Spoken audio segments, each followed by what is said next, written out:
యేసు రక్తమే జయం పరిచర్య ప్రైజ్ ద లార్డ్. ఫిబ్రవరి 5వ తేదీ 2025.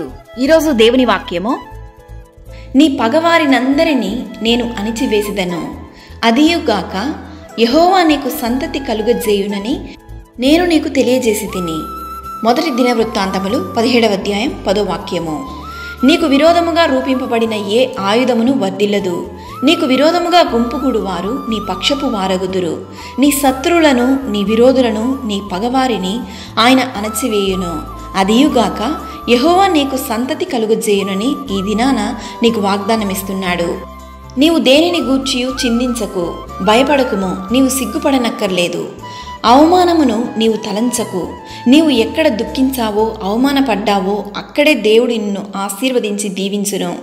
దేవుని వాక్యం ఇలా సెలవిస్తుంది, ఆయన సంతులేని దానిని ఇల్లాలుగాను, కుమల్ల సంతోషము గల తల్లిగాను చేయును.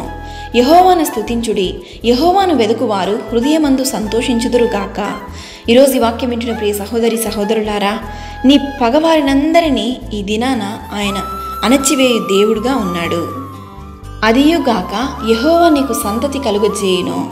అట్టి కృపను, దీవెనను దేవుడు మనందరికీ దయచేయుటకు విశ్వాసం కలిగి ప్రార్థించదము, దేవుని దీవెనలో పొందుకునేదము.